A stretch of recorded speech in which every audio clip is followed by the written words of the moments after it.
Hello lovelies, thanks for joining me today.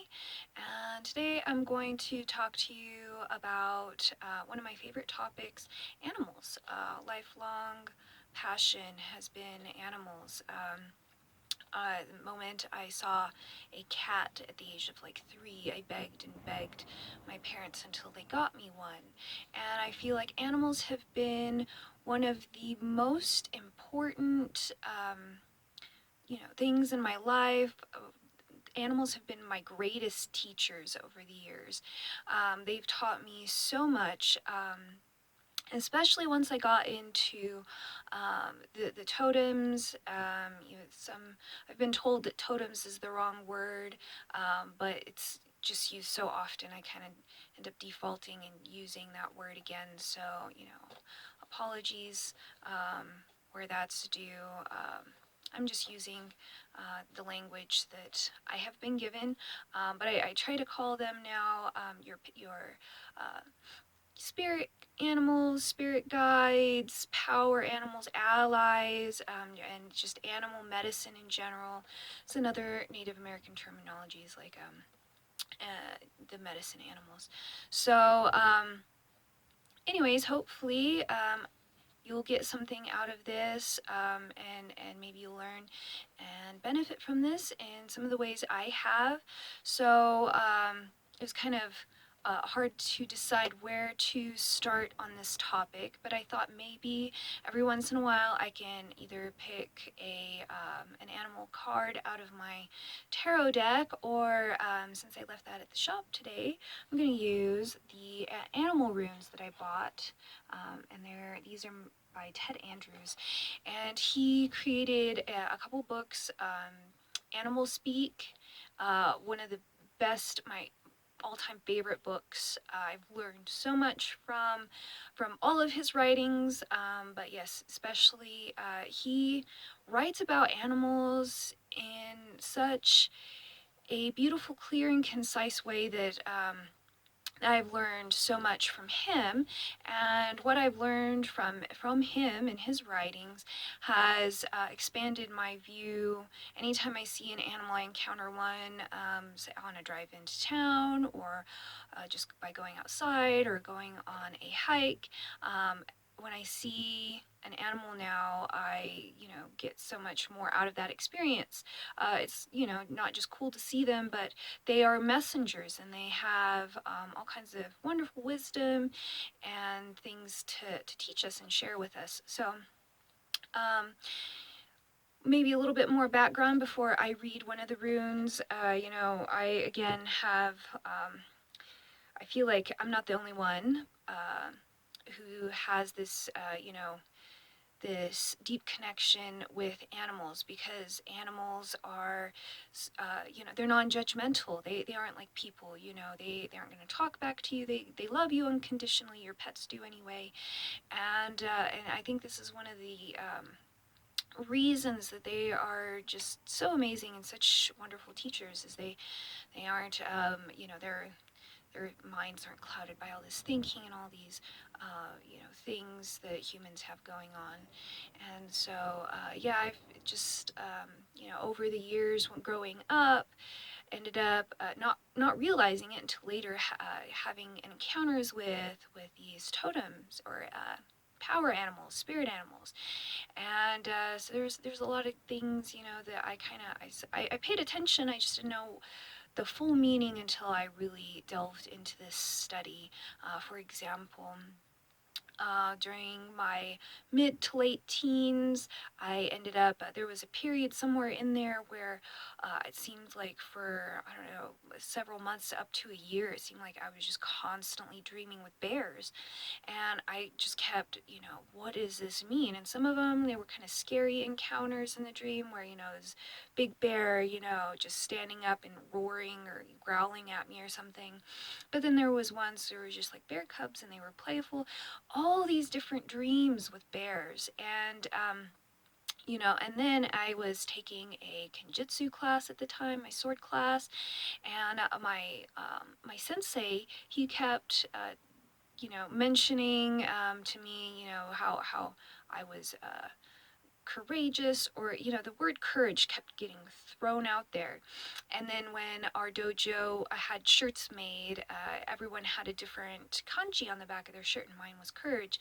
And I didn't really feel courageous. I didn't really know what that meant until, again, years later, I started looking at the symbology of the bear, which bear is all about strength and courage. And I had those words, continually like pop up for me, and all these kind of different tie-ins, and I started piecing it all together and realizing that, Bear had been there to help me become courageous, to help me learn what courage and strength was within myself. And bears are also about dreams and hibernation. So, they hibernate during the winter. When they go into the cave, they go into the den, they go to sleep. And what do you do when you sleep? You dream. So they're one of the dream totems or dream animals that leads you into the void, into the earth, into that darkness where everything is possible, and where creation happens and all this stuff. And so, I started looking back at this time and realizing how all the experiences I was having actually did very much tie into the medicine and the teachings that Bear offers. And so that was really cool to look back and see these tie-ins. And there was several other animals on my, road growing up, where I, in retrospect, saw these different things. And as I became aware of them in my early adult life, now anytime an animal pops up, I immediately either already know what it's about, or I do further study on it to see what else it has to teach me. And they have just been my greatest guides, I think, in my life so far. So just a little bit, that was an example. Maybe I'll do one more example, might do one or two more. And this also gives you a flavor of like the medicine and the teachings that I have to share. One of my other totems is a wolf. And so I married a wolf. My husband, he's an animal energy, is wolf. And as I've talked to people about their favorite animals and discovered what their energy and essence is, what animals are attributed to them, many of my closest friends and people have the wolf energy. And or even just a lot of, maybe we're not super close friends, but I have noticed that there's a lot of people in my life who have that energy, that wolf energy associated with them. And so wolves are about pack, so you guys are my tribe. I'm part of the wolf tribe. And wolves are about leadership as well. So they have, that, there's a pack leader, right? And so the pack leader guides the rest of the pack on journeys, on hunts, whatever it is. And but they also work together. So there's this family energy, this teamwork aspect. And they are also tied to the lunar energies and lunar cycles because they howl at the moon, and I'm all about the moon. If you know me, I'm all about the moon. And so, that's a really significant tie-in to me. And the funny thing is that I never really, when I was younger, never saw myself becoming a teacher or a leader. I kept, adults or people older than me kept trying to kind of, I had teachers and stuff try to, nudge me or push me into that kind of leadership role. I'm like, I don't want this responsibility, and I was very shy and kind of afraid to take that leadership role. And even into my adulthood, I've questioned, like, what authority do I have, doing, leading this or doing that. But Wolf has taught me a lot about being a leader and a teacher. And I am a teacher now. I teach yoga, if nothing else, and I feel like people come to me when they have questions and they need guidance or whatever. So I do definitely have that energy, and I've, owned into it, and and I appreciate it. Another one is Hummingbird. So, I think it was in 8th grade, we were assigned this little uh, essay thing. We were supposed to write about, something. And we were gonna have this list of topics to pick from, and one was like your favorite animal, or bird, I think it was. And so I was like, what is my favorite bird? I was never really into birds that much. I was just like cats and wolves and, this other stuff like birds, meh. But as I sat there and thought about it, the first one that came to mind was the hummingbird. Because, we have, I had a hummingbird feeder, and I would sit there and watch all the hummingbirds zoom in and out and around, and they were so beautiful and colorful, and I've got to handle some of them. My cats would try to catch one, and I would save it from them, and have to release it back outside, and that kind of thing. So I'd had my share of actually dealing with hummingbirds, even on a touch basis, and I thought that they were really cool. As I started to write this essay, I started to think about it more. I'm like, you know what, yeah, I do really like hummingbirds. They're like one of the smallest birds. I identify with that because I'm really short and small myself. They're super colorful, and I have these ties to color in my art, in my name, in my with rainbows and stuff like that. So I identified with their vibrancy and color, and they're really cool. They're the only bird that can fly backwards or in any direction, and I thought that was really cool. They're really amazing little creatures. And later on, when I found out more about the totems, they represent joy and the nectar in life, the sweetness, because they drink nectar and sweetness and the flowers, and they're all about beauty and happiness and all this wonderful stuff. So I do really identify with that as well. So the more I learned about hummingbirds, the more I saw, oh, I really do have ties to these same energies. And, I saw those reflected in the hummingbird. I was like, that's awesome. So on my tattoo, I don't know if it's going to show up with the glare, and it's upside down. Here we go. Kind of. So I have a wolf, and right here is a hummingbird. Sorry, I can't really show you very good. But so all my tattoos on this arm are my power animals, and the ones that really mean something to me, and I've got quite a few more to add to it. But anyways, last note on hummingbird is during this time I had, when I wrote that essay in 8th grade, I guess I was just like bullshitting with friends or something around that time. And it might have been like the following year or something, but or some months later, one of my friends came to me and said, "Hey, I had a dream of you, and you were this little bird, and I think it was a hummingbird. I couldn't tell; it was flying around this bush, but I knew it was you." And then I was like, "Oh, well, that's cool. That's interesting. Kind of, didn't expect that." And over the years, I've had, another one or two people dream of me as a hummingbird. So I was like, oh, that's cool.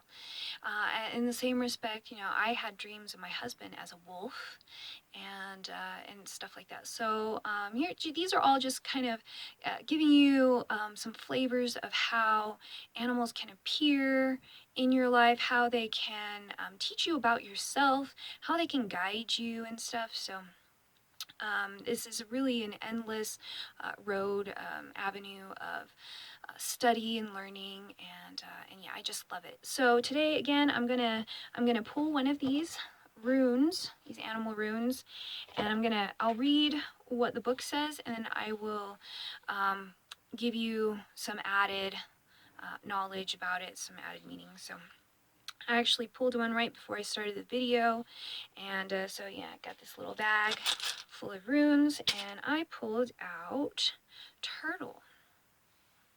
I don't know, there you can kind of see it. Turtle, which is all about promise. And actually, these are a new thing I have. I got it a couple months ago, and I haven't dabbled with these runes yet. I'm not sure how well I like them. I think I prefer the cards better. But anyway, yeah, turtle, promise. So I'm gonna just read out of the little book what it means, and then again, I'll just add my 2 cents afterwards.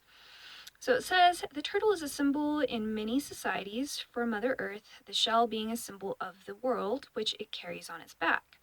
A new world is opening now for you, and with it new possibilities and opportunities as well.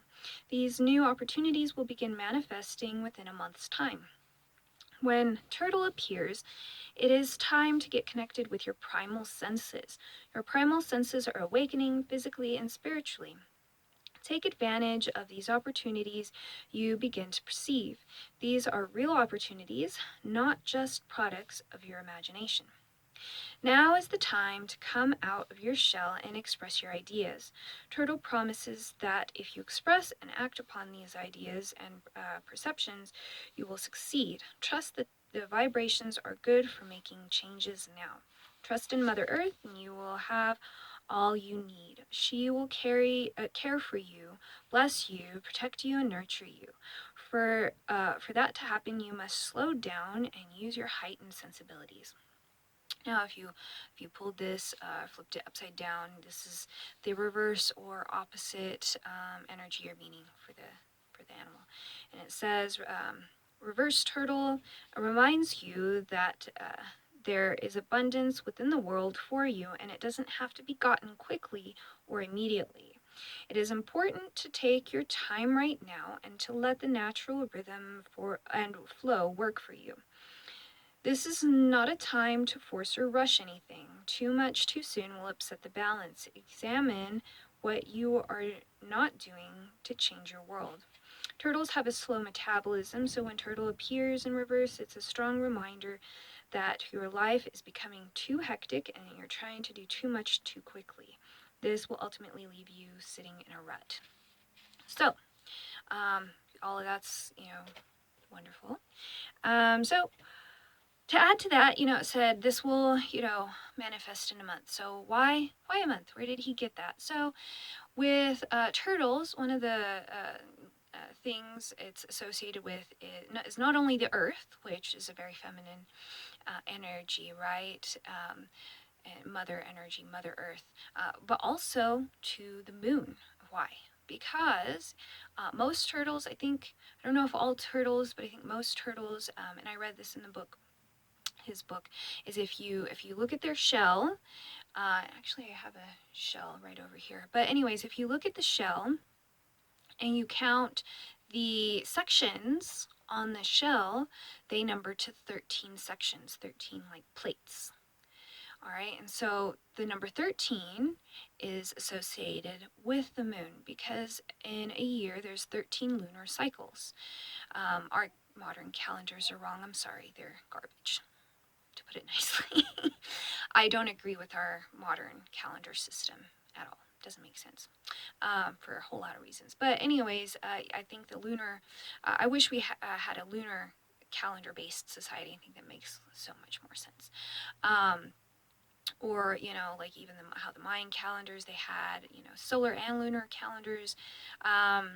I think it was a more complete, clear system, made more sense, took into account a lot more things instead of the weird stuff we have nowadays. So, but anyways, so the lunar calendar is like 13 moons, 13 lunar cycles within a year, and it's actually a very positive number. I know nowadays there's, a lot of, 13's bad, unlucky number, but that I can go on and on about that. That's a whole other thing I could rant about, but yeah. So it's got that lunar cycle, right? So when it said in the description, this will manifest in a month, that is why it's tied to that monthly rhythmic cycle.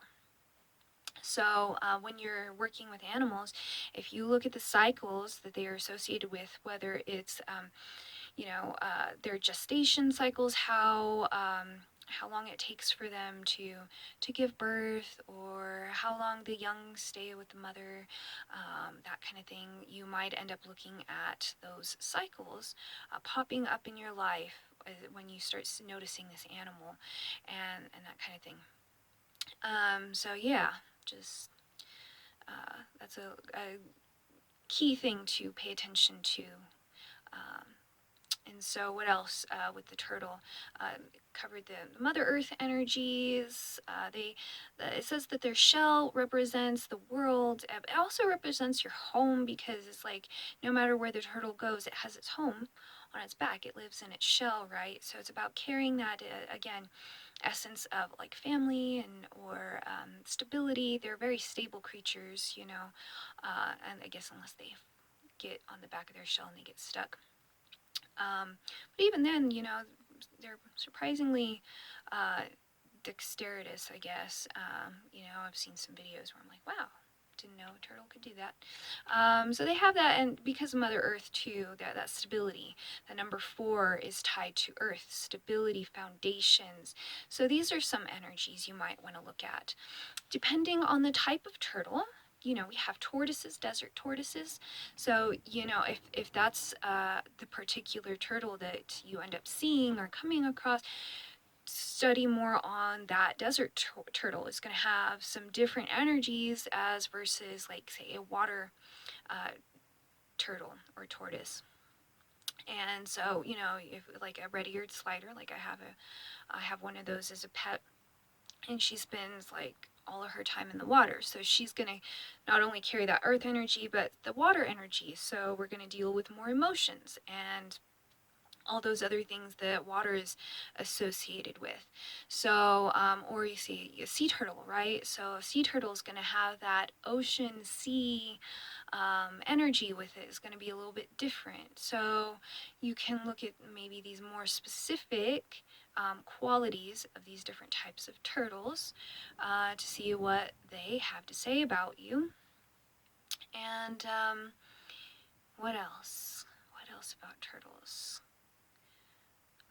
There's, again, the more you study about them, let's go back to their metabolism, right? Slow metabolism, so it's a sign to take it slow. We can look at the old story of the tortoise and the hare, right? And so slow and steady wins the race, right? That's the moral of that story. And so that's definitely a lesson that Turtle teaches us, They don't necessarily hurry. They don't rush to get anything done. They go at their own pace. So that's another message Turtle can share with you. Like it said towards the end of that description, maybe you're hurrying or rushing too much. Maybe it's time to slow down and take a rest, take a break. That said, sometimes turtles can move quickly. For a turtle, anyways, they can climb things. So, you can meditate on that as well, as pertaining to you. How are you moving? How are you digesting things? Is your metabolism too slow? Is that something you need to work on? What do they eat? Well, mostly like vegetation, right? And then they'll eat insects and stuff. And again, this might depend on the turtle and where it lives. Will determine more of what it eats. Like a sea turtle is going to eat fish and jellyfish and stuff like that. So, well, maybe that means that that particular turtle, or maybe you, if that's the one you connect with, maybe you need more protein, as opposed to, maybe you have too many carbs or whatever, maybe you need to add some more protein in there. If you have one of these other turtles that focuses more on eating vegetation, then maybe it means that you need more vegetables and plants in your diet. So with any animal, you can see what it eats, what its environment is, and that will give you some clues and hints as to what you need right now for wherever you're at. Do you need the forest environment? Or the desert environment, say the desert tortoise?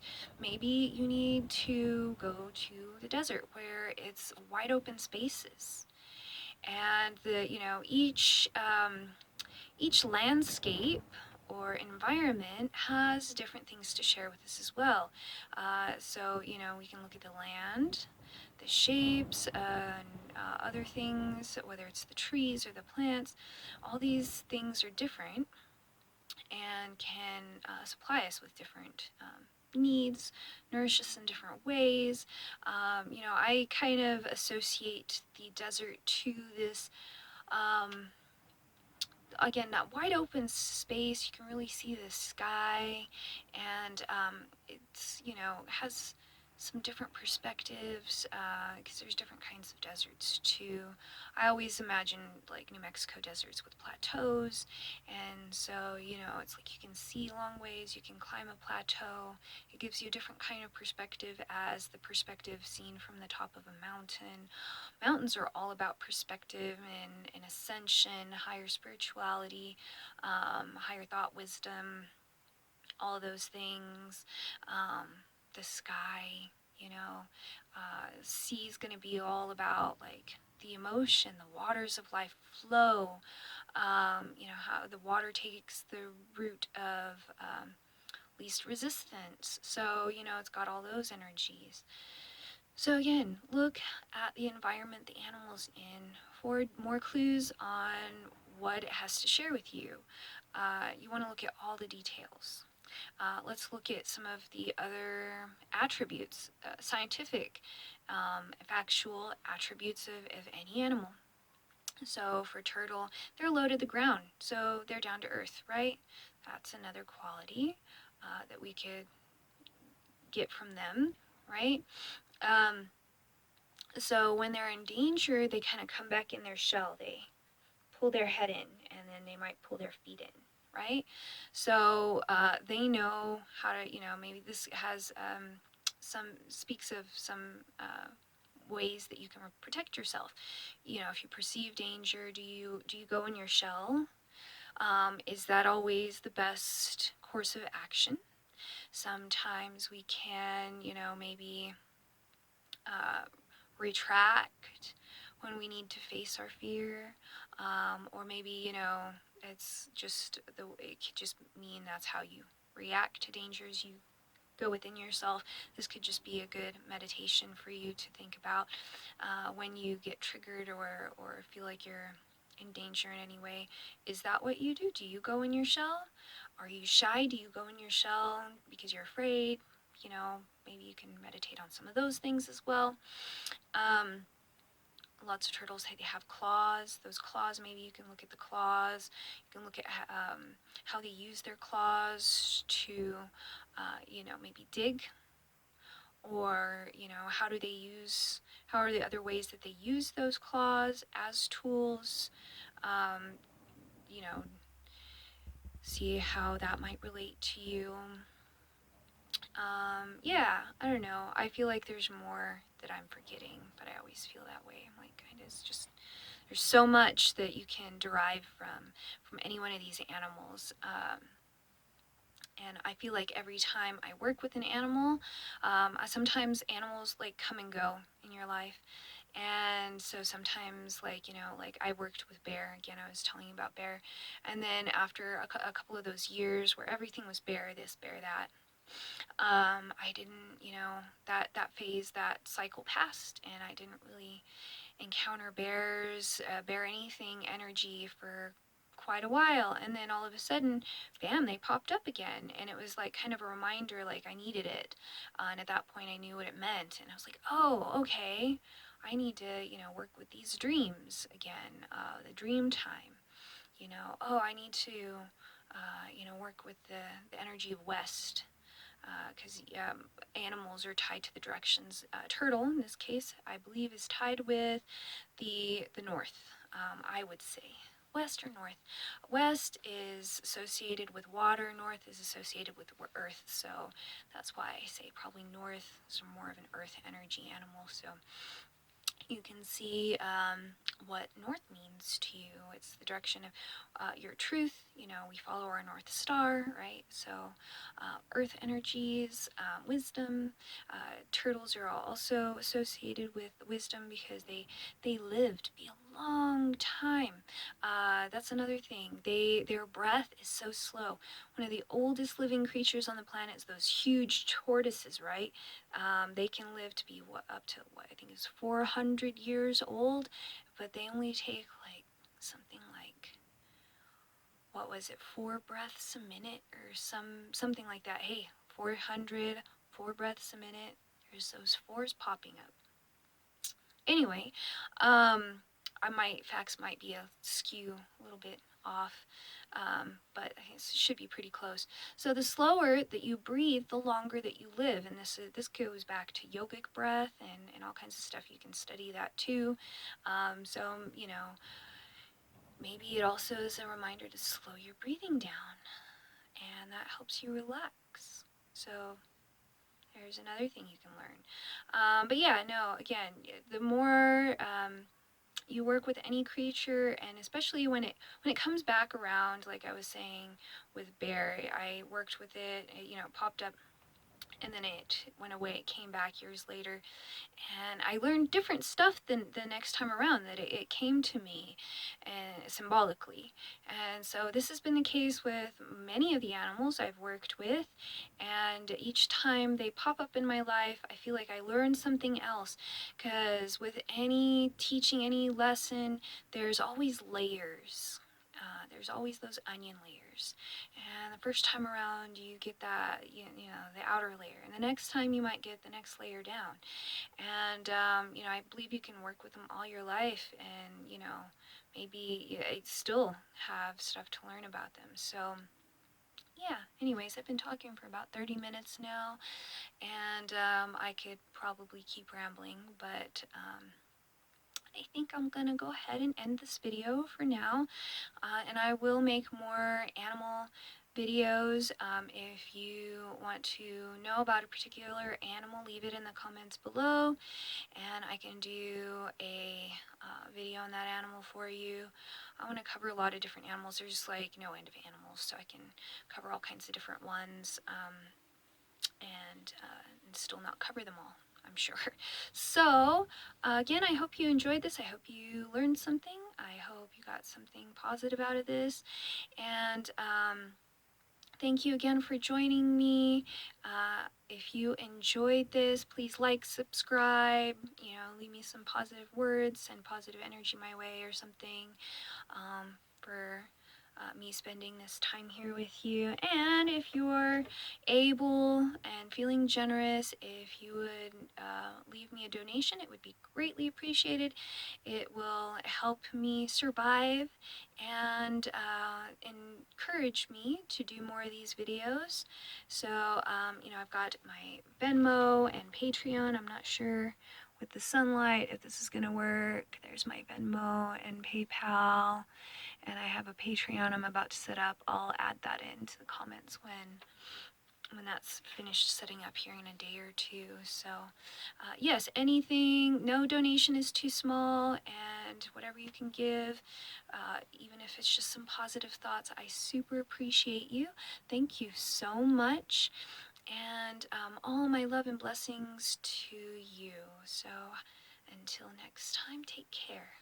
Namaste.